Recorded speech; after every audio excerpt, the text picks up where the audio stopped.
Хотите, считайте эту историю фейком, но это моя точка зрения. Мое оценочное суждение тому, что происходило на тот момент, это моя история моего авто. Было у меня очень давно вот такое вот видео. Снято оно и выложено в декабре 2013 года. Но за счет столько дизлайков я решил еще раз записать это видео. Пусть оно так и остается. Это для моей статистики, для моей памяти. Что была подобная проблема у меня непосредственно. И решение этой проблемы у меня есть на канале.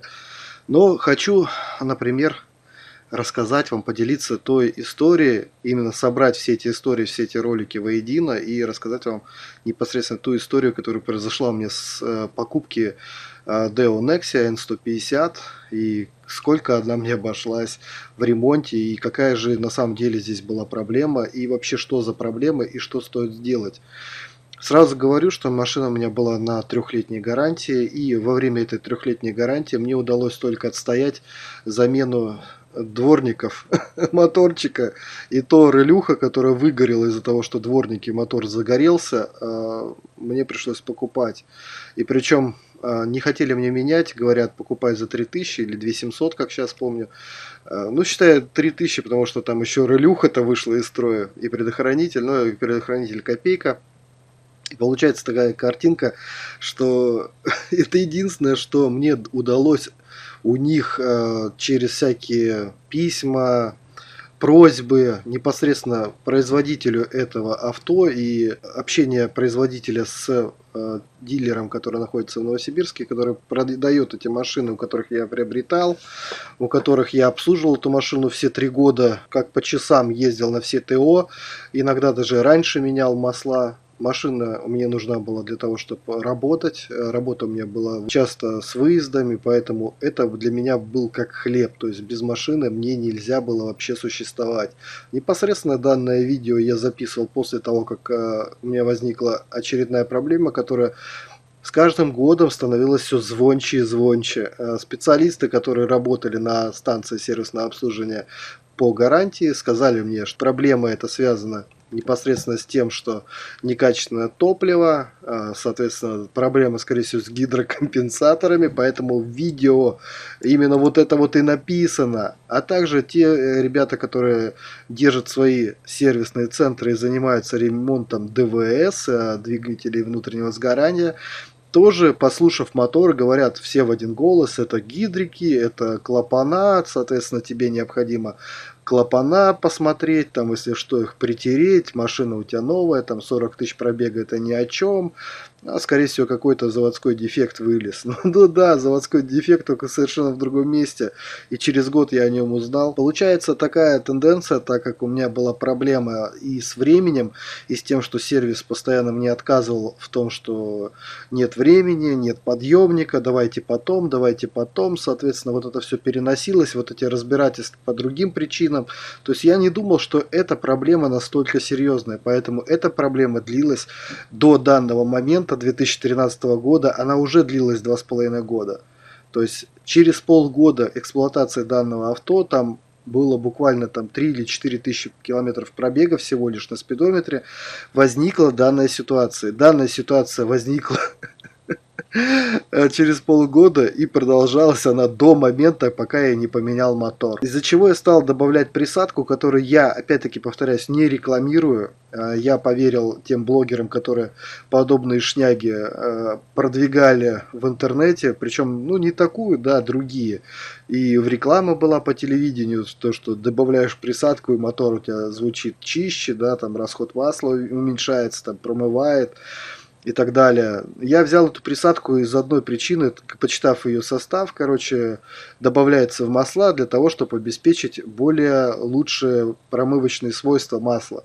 Соответственно, поменяв масло, добавив присадку или еще одной заменой масла, то есть я пытался как бы промыть двигатель изнутри, и поэтому я воспользовался данным случаем, и проехав еще энное количество километров, да, перед заменой, то есть я доливал еще такую фигню, то есть я доливал ее не сразу, а по чуть-чуть, потому что я им тоже не доверяю. Но так как люди в один голос кричали про гидрокомпенсаторы, я снял данное видео, да, но может быть не сильно такое вот правильное, некрасивое в терминах.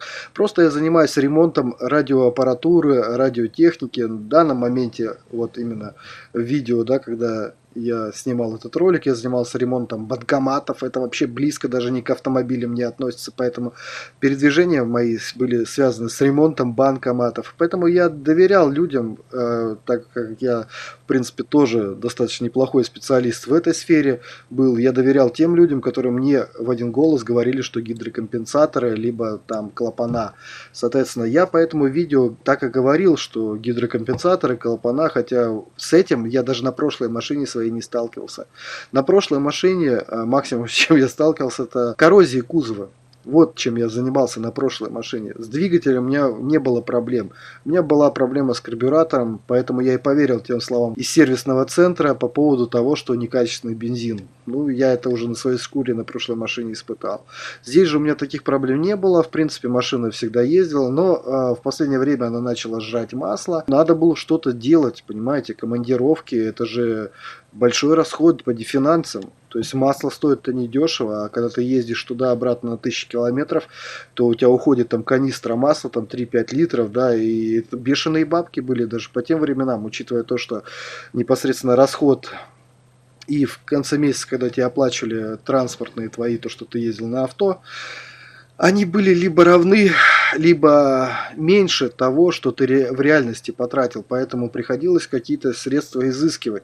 Я не думал, что новая машина, да, может иметь проблему с двигателем, поэтому я реально верил тому, что рекомендует мне непосредственно магазина, сервисный центр, который обеспечивал мою машину гарантией, которая, опять-таки, еще раз напомню, мне не помогла. У меня было достаточно много весомых проблем, и все эти весомые проблемы, которые случались мне на моем авто, я их все озвучивал на своем канале, соответственно, снимая материал и делясь этим материалом со своими зрителями, кому было это интересно.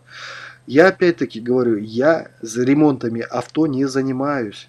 Да, у меня бывает свободное время, то есть я беру паспорт или книжку там по ремонту авто, и как на «Жигулях», да, я сидел, листал и что-то там попутно самостоятельно исправлял. И причем исправлял достаточно неплохо, то есть модернизировал, то есть она рвала с места, например, «Жига» моя. И, в принципе, расход был маленький. А тут только расход увеличивался. С каждой поездкой расход увеличился. Как трата масла, также она ведрами стала жрать бензин. На 150 она вообще чуть ли не ведро на 10 километров жрала. То есть это было, конечно, как в сказке. Поэтому мне необходимо было что-то делать. И так как все уверяли со всех источников, что всякие чудо там присадки могут помочь оттянуть ремонт двигателя, ну, я и воспользовался. Данная присадка реально мне помогла, да, она содержит очистительные свойства, масло слил, как эмульсия была, то есть вымыло все нафиг, и, в принципе, если люди не видели, что у меня было с двигателем, а у меня на это есть тоже ролики, то есть, когда они говорят, вот этот бред, да это все не помогает, ребят, если это очищает присадка для того, чтобы лучше свойства очистительные масла были, как это, моющие, да, по-другому называется, то оно так и есть. Просто вы не видели мой мотор и что с ним было, с тем маслом, которое мне заливали непосредственно те ребята, которые, соответственно, занимались гарантией моего авто, и у которых я должен был, пока гарантия у меня есть, я должен у них 3 года был обслуживаться, и я 3 года честно обслуживался у них. Если у них была проблема с маслом, контрафакт или еще что-то, конечно, этого не доказать никак, это надо было давать на экспертизу, но масло было отстой. Это факт. И когда я перешел на другие масла, которые я покупал в Корее, это уже другая история, я тоже показывал, что там было с маслом. Эта машина, она у меня уже 10 лет. Этой машине, соответственно, у меня 10 лет.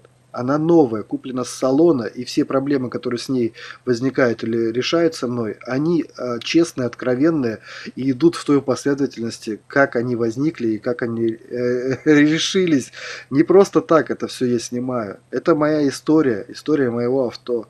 У меня нет задачи что-то кому-то, как говорят некоторые там в комментариях, тоже я читал, там, пропихнуть, что-то придумать там и так далее, и тому подобное, что ничего я не понимаю и так далее. Ну, я вам так скажу, я электронщик. Термины это не мое. в автомобильном мире, да, но что-то починить мелкое я на ней исправлял и показывал, как это просто все самому делается. Мотор, извините меня, это уже другое, это сердце машины. И если бы, например, так скажем, у кого-нибудь из моих близких возникла бы такая проблема с сердцем, да, соответственно, я бы искал специалиста, который может решить эту проблему.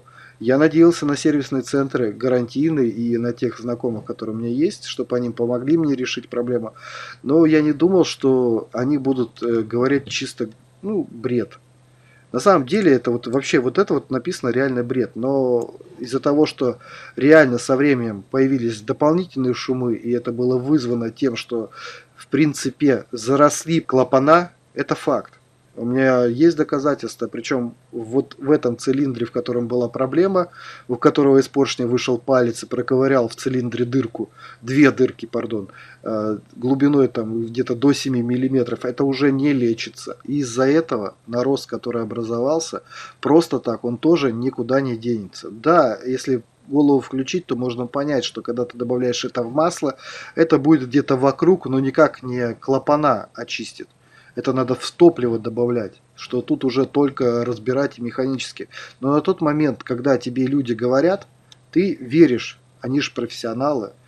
И поэтому вот к чему я хочу это все сказать. К тому, что, ребята, если у вас возникла какая-то проблема, прежде чем что-то там покупать себе, самым простым способом, наверное, найти нормальный сервисный центр.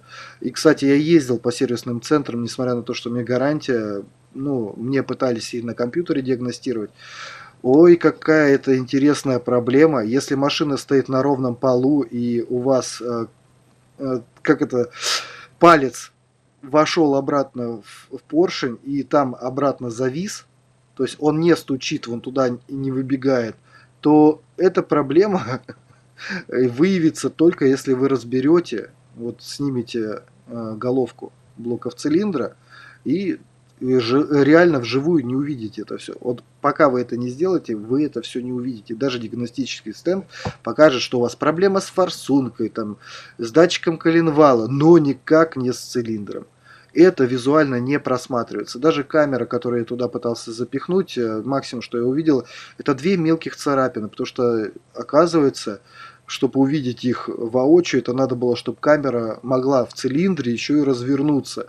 А камеры на тот момент, которые, ну, можно было в цилиндр вставить, они были достаточно здоровенные. То есть вот в КамАЗ, да, прям там простор такой, но вот здесь это просто нереал. Но тем не менее я видел, что какая-то проблема в этом цилиндре наблюдалась. То есть я просматривал все цилиндры, очень внимательно, на это потребовалось у меня около недели.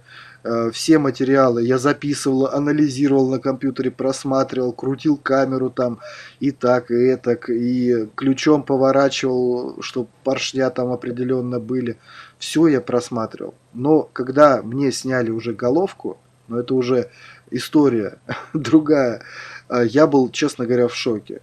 Ремонт мне обошелся заменой мотора, они не согласились ставить туда стакан новый. Сказали, что оно того не стоит, и у них есть мотор новый, на пробег где-то у него 700 километров. И те проще мотор поставят, типа обойдется столько же. Мотор мне обошелся в 100 тысяч рублей, это очень бешеные деньги. Я бы не сказал, что столько же, хотя ребята мне, которые говорили, одни говорят, видите, одно, другие другое, но все в итоге тоже говорили, проблема с гидрокомпенсаторами. Я надеюсь, уже сказал, да, что вот эта штука все-таки мне помогла худо-бедно, но заставит работать и поршня. Соответственно, расход масла у меня уменьшился реально. У меня даже периодически зависал или залипал палец в поршне. То есть звук этот частенько я уже не слышал. То есть он возникал редко. Но он начал возникать именно вот к 2014 году, когда уже вылезла вся эта проблема. Мне начало выдавливать антифриз из расширительного бачка, и мне сказали, что проблема в прокладке ГБЦ. Ну, я насобирал денежек и решил уже поменять. Когда мне сняли головку, поменять прокладку, выяснилось, что проблема с цилиндром, что прокладка ГБЦ у меня была хорошая. Так что, ребята, сколько сервисов, сколько бы вам не давали советов, все будет, может, вернее, быть совершенно по-другому. Поэтому Найдите нормальный сервисный центр.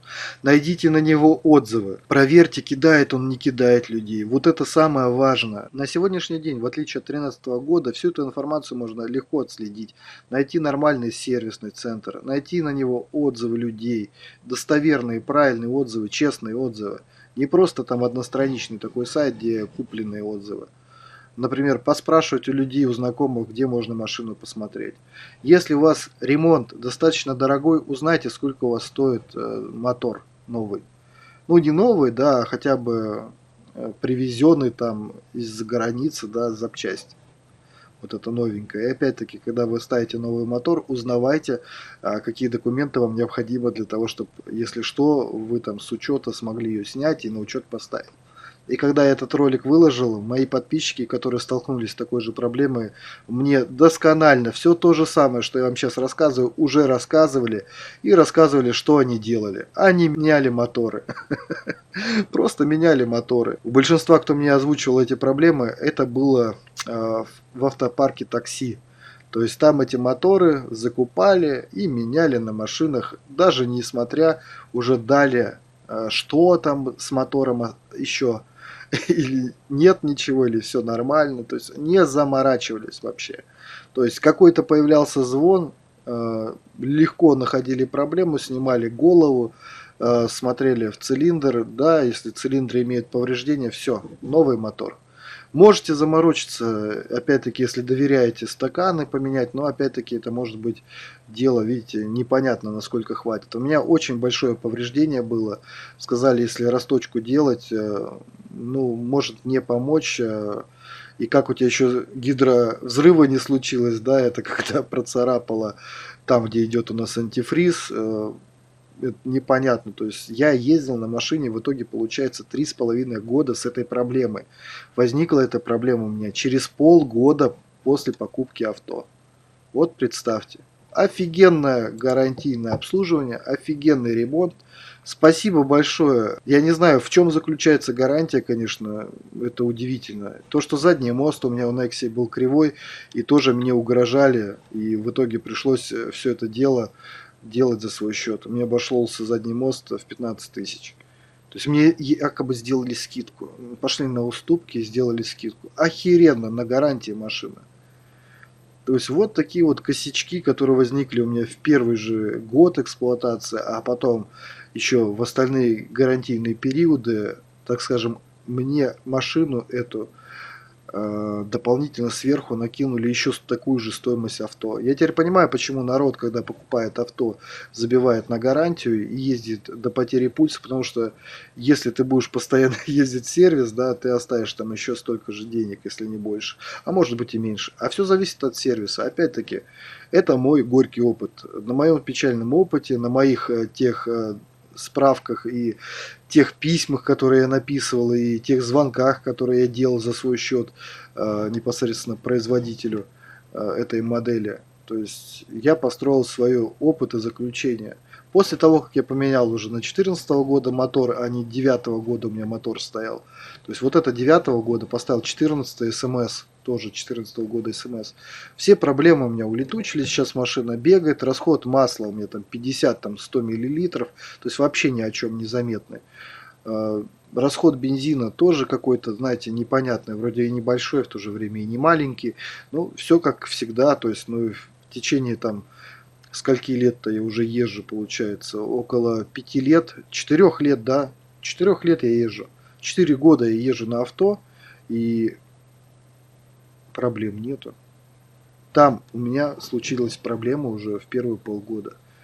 Опять-таки, понимаете, да, то есть купив машину там за 300 тысяч, ты должен понимать, что возникнут такие проблемы, если недобросовестный сервисный центр, они тебе это все как бы не поменяет, а будет вытягивать из тебя деньги для того, чтобы ты еще больше заплатил за свой выбор.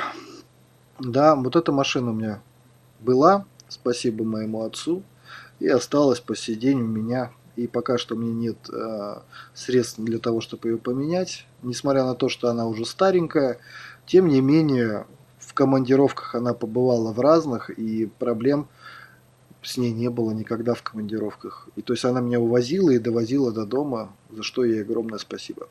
В принципе, сама машина по себе неплохая, но вылазят определенные косяки, а еще больше косяков мне наделали на этой станции. И так было мне этому, кстати, обидно, что когда ты берешь машину, а тебе вместо того, чтобы устранить какие-то проблемы, берут что-то там ломают. Это реально так и есть. Берут что-то ломают. А потом я говорю, так и проблема же была не в этом, я же сказал, в другом месте, например, стук, и показываю пальцем на проблему. А они говорят, ну извините, таких запчастей уже нет, ну сделали, теперь у вас такого звука не будет. Ну это вообще капздец. Там столько было разного и интересного, вы не поверите. Но про это я рассказывать уже не буду, наверное. Хотя, может быть, в будущем как-нибудь расскажу. В принципе, рассказал я все, то, что мне угрожали, закрывали в кабинете, пытались, чтобы я что-то подписал. То есть не ходите одни никогда на разборки по гарантии. Это, блин, чревато, я не знаю, как сейчас, но тогда это было достаточно страшно. На этом я прощаюсь с вами. Хотите, считайте эту историю фейком, но это моя точка зрения. Мое оценочное суждение тому, что происходило на тот момент, это моя история моего авто. Всем удачи!